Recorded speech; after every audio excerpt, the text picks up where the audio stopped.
It was hard for me to understand why all these bad things were happening to me. And I was trying to understand that I deserved them. If not, why were they happening? And then when I received this shoebox, it felt like a gift from him personally, saying like, no matter where you are, no matter what you're doing, like always be here. Welcome back to another episode of On the Ground with Samaritan's Purse, where we take you to the front lines and behind the scenes of our work around the world. I'm your host, Christy Graham, and I'm excited to share Alyona's story with you today.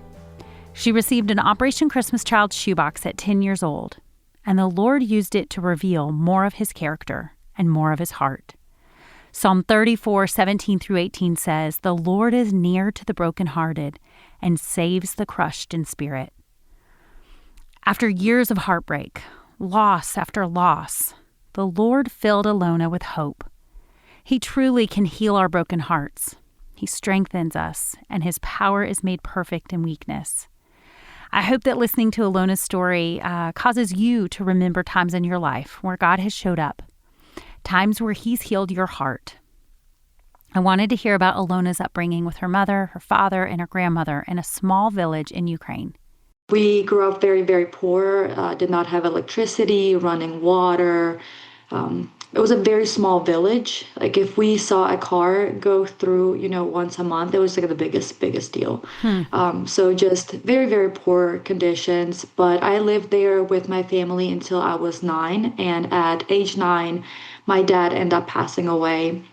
And I lived there just for one more year until age 10. And during the year between 9 and 10, my mom ended up just drinking really heavily because my dad passed away and she was just really having a hard time with that. So at age 10, she ended up passing away as well. And I was left there with my grandma. And my grandma was just not in a condition where she was able to take care of me. She was bedridden as long as I could remember. She had an injury to her back and it paralyzed her.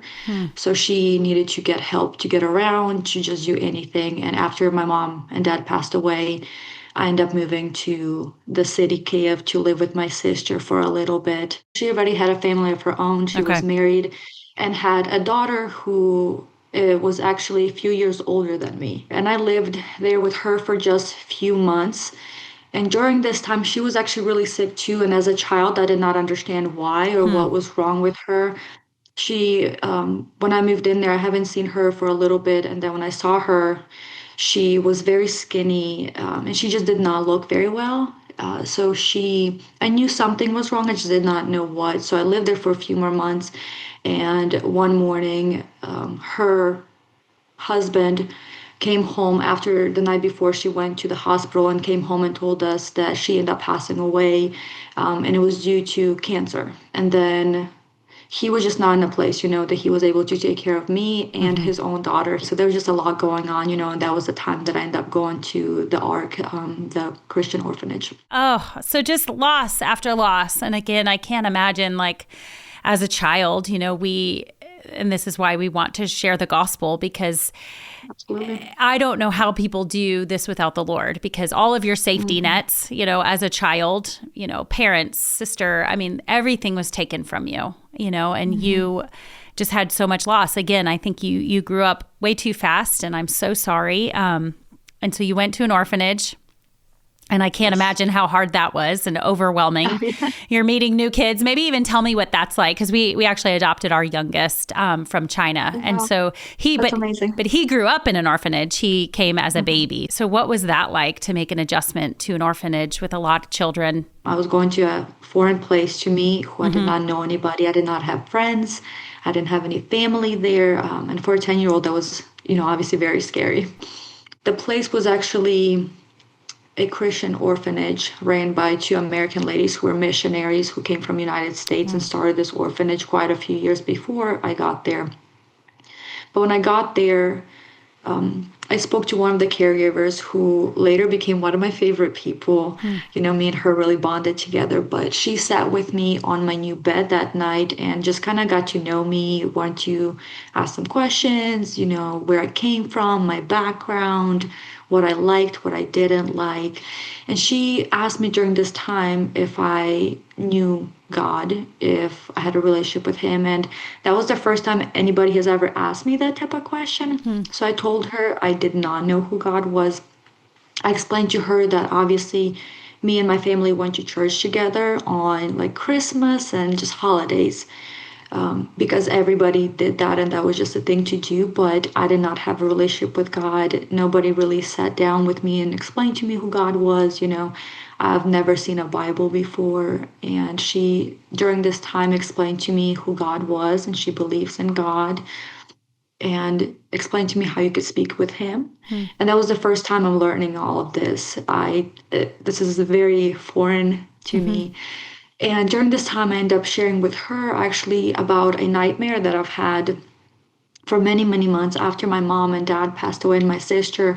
I started having this nightmare every single night. It was the exact same nightmare. I would go to bed and I would be scared to go to bed because I knew this nightmare was coming. And I explained this to her, and she offered to pray with me. And again, I did not know what prayer was. So she explained to me, how you pray to God. And so we sat there together, and I remember closing her eyes. We held hands on my new bed, and she prayed for me, and we went to bed. And I was still very nervous. I had to go to bed because I just assumed this nightmare was going to come. But next morning, it didn't. I woke up, and it wasn't there. And I remember I came to her that morning, and I was just really, really excited. I was like, wow, this is the first time, that this has not happened.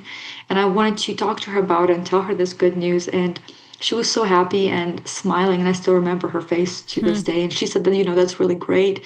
But she didn't look surprised. And I kind of was confused. So I asked her, and she told me at the time, she's like, well, I prayed because I believe. And she told me, she was like, this is the God that I serve. And I believe in the miracles that he creates, and she just trusted him and him so much. And I was just really having a hard time understanding how somebody can trust in a God they can't see. But that was a time that I wanted to follow him and wanted to know more about him, because I thought, well, if I can't see this God, but he really does exist, and he makes these amazing things happen, like that's somebody I want to know. So that was the time that it kind of started, my faith started and my belief started, and I kind of started walking in towards him to get to know him. Wow, that is incredible. Did they ever come back, the dreams? No. Wow. Which, again, I feel like I have been challenged lately about my prayer life, and I think, yes, I mean, if we have faith as small as a mustard seed, God can do so much. But I think sometimes we don't ask, we don't go. And I love that she had so much faith, and I'm thinking even now, like, what kind of faith am I modeling to my kids? Do I really believe? And again, sometimes he doesn't answer our prayers, and that's hard. Absolutely. We know that, he does intercede, and I think he changes us when we pray for things. But I love that she had such a bold faith and taught you that, to go to him and teach you about the mighty God that we serve. And I just read this morning, Psalm 61:2, from the ends of the earth, I call to you. I call as my heart grows faint. Lead me to the rock that is higher than I. And I think, again, prayer, it changes us because, we have like tunnel vision and we can only see around us, but God sees the full picture. And I love that he was working in your life, because I imagine up until then, you really couldn't even trust in people. Man, either through death or sickness, I mean, you couldn't trust. You probably didn't know what trust was, because as a child, you just had been, ripped away from anything that you knew. And so God was kind of reframing and teaching you new patterns. Like, I just love that was so quickly into your journey. But I'm sure it still wasn't easy, because I think, a lot of times when he answers prayer, we're not removed from our circumstances. You're still in the orphanage. Things were still probably hard. But again, you were learning to grow. So tell me, how and when did the shoebox come to be or come into your life? So the shoebox came a few months later. So how it came to be, another lady who worked at the orphanage, she was actually in the kitchen. And I got to know her, and we bonded really fast.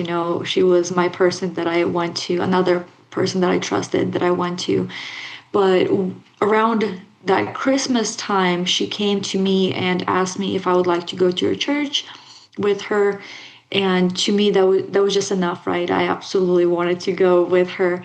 But she told me that there might be like a surprise or an event.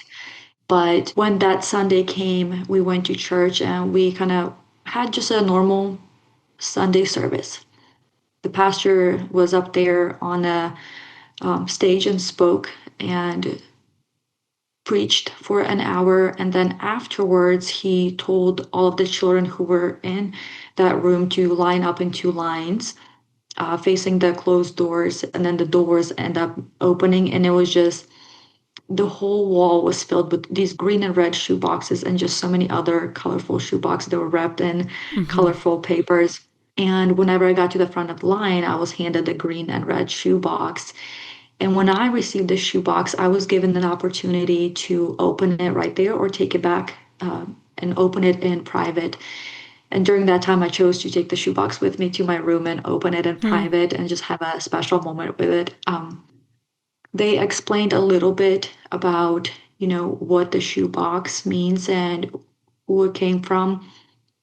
But when I got to the room, I sat there, waiting, kind of looking at the box, and I finally opened the shoebox. And how I explain it, when I opened that shoebox, it felt like a chest of gold being opened.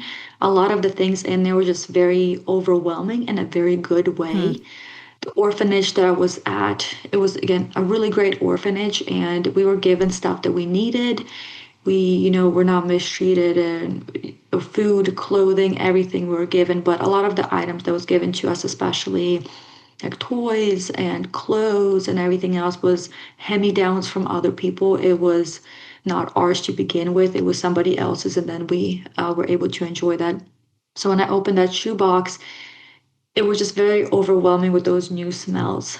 Um, at the orphanage, we had things like clothing, and if there was a hole in your pants and your socks, you had to sew it up, right? I remember even going through a sewing class, Hmm. learning how to sew because we needed to sew our holes in our clothes. And when I opened the shoebox, right, like the first thing I remember was socks. Hmm.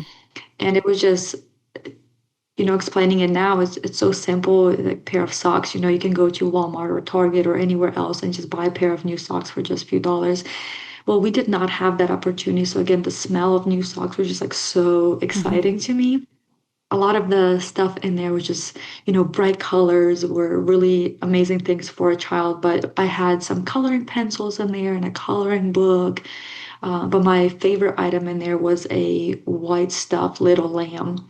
I've always been a big, big fan of stuffed animals. Love them, still do. And when I received this stuffed animal, this stuffed lamb, it just really warmed my heart when I got it. But when I received the shoebox, it meant so much to me at that time because just a few weeks before I found out my grandma passed away. Hmm. And I was just really, really struggling with that as somebody who was trying to learn about God and who He was and pray and walk with Him. It was hard for me to understand why all these bad things were happening to me. And I was trying to understand that I deserved them. If not, why were they happening? And then when I received the shoebox, it felt like a gift from Him personally, saying like, no matter where you are, no matter what you're doing, like always be here. Hmm. So that's what that shoebox represented to me. It was like a gift from Him. I love how you said it was a box of gold. It's just like treasure. Mhm. And I actually got to pass out boxes in Peru, and this one little girl, she wouldn't open it at the church because she didn't want Mhm. to lose anything. She didn't want it to fall out, or she wanted to take it home.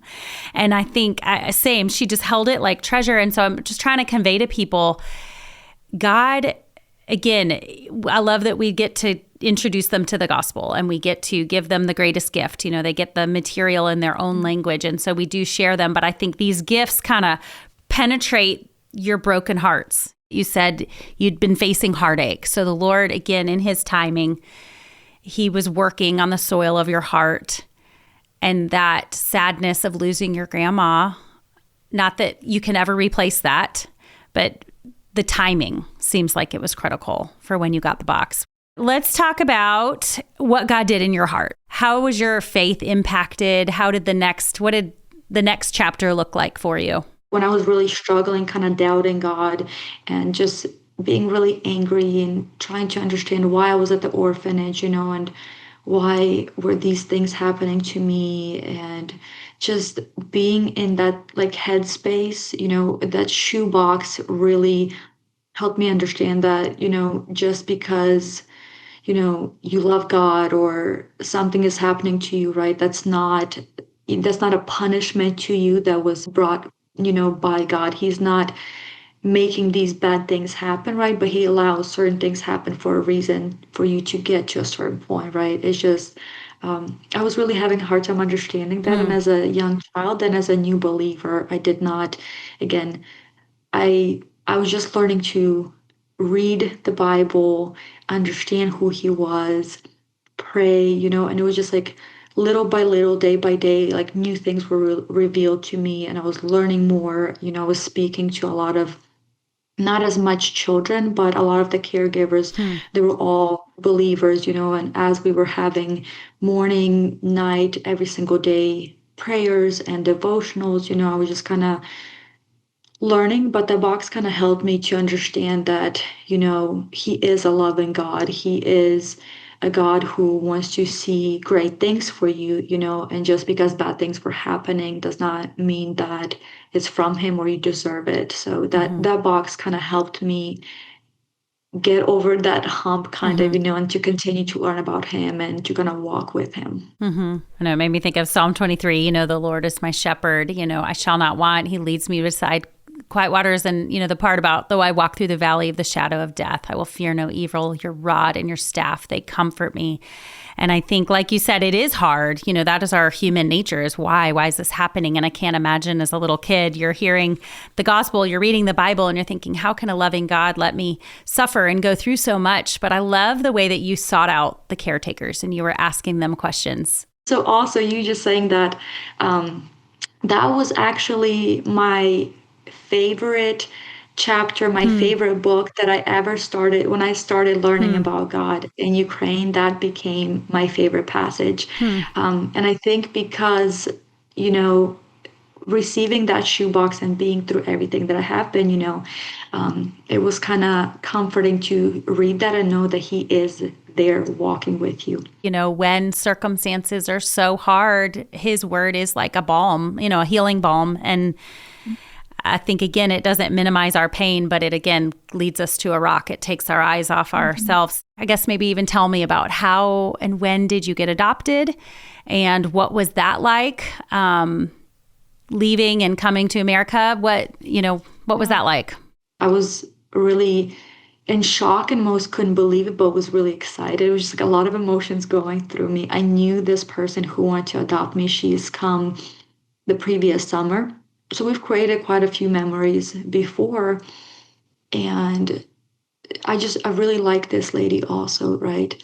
We couldn't speak very well together, obviously, because we did not know each other's Mm-hmm. languages. But we had some translators at the orphanage who was able to translate for us.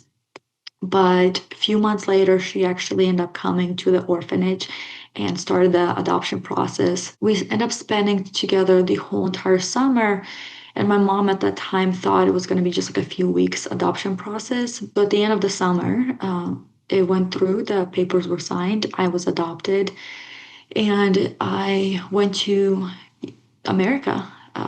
I remember was being really excited, but then when the time came to actually leave, I was kind of sad. There was so many emotions, and you're going through it, and then you realize like I'm actually leaving the country that I know I Mm-hmm. grew up in.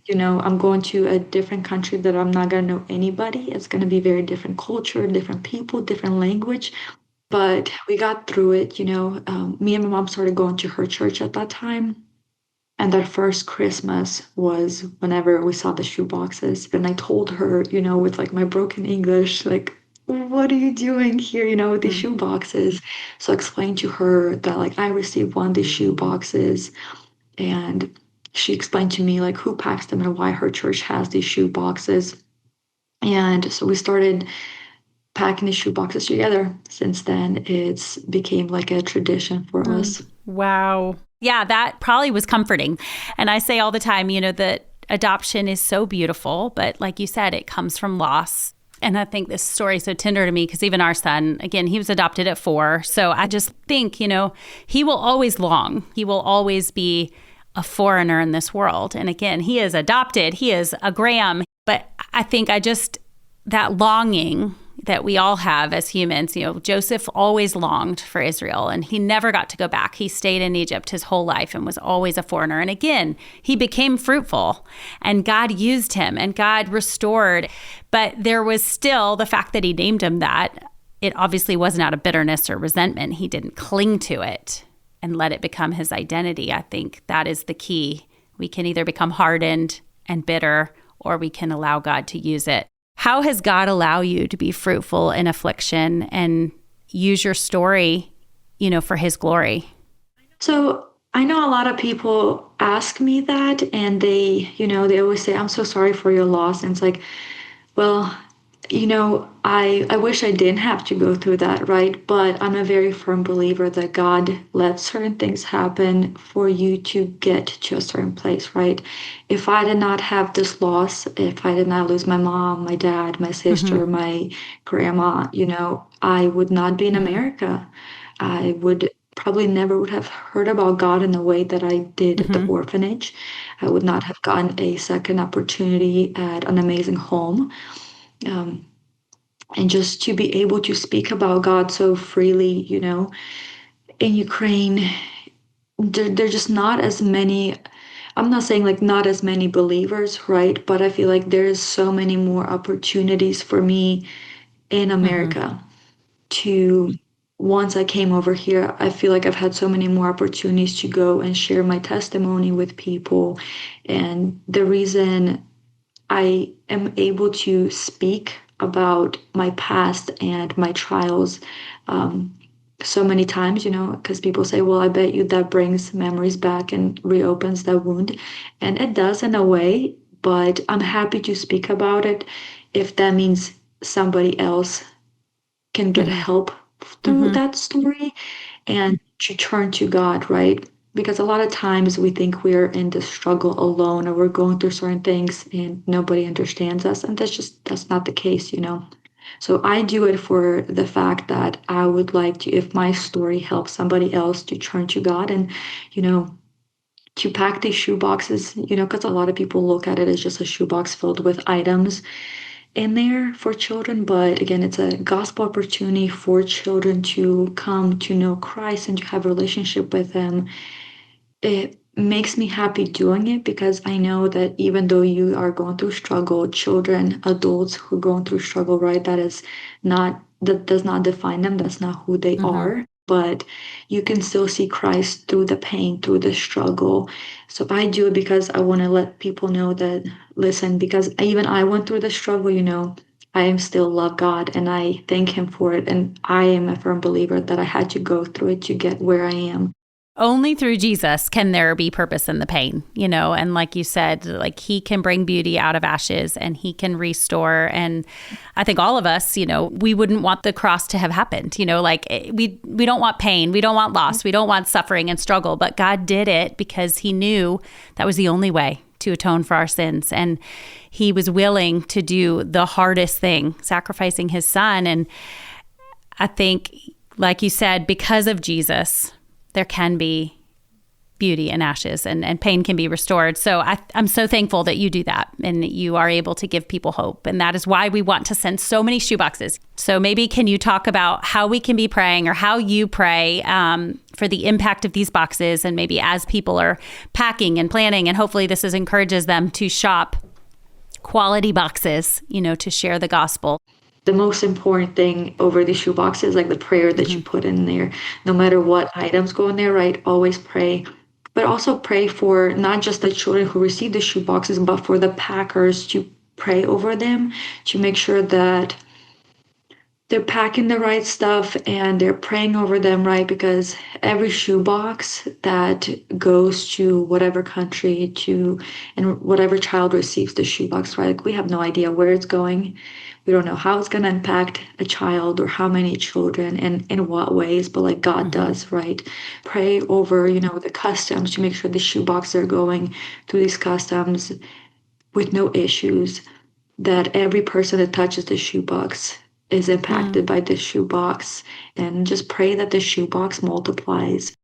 I hope hearing this story reminded you that God is truly near to the brokenhearted and he restores our souls.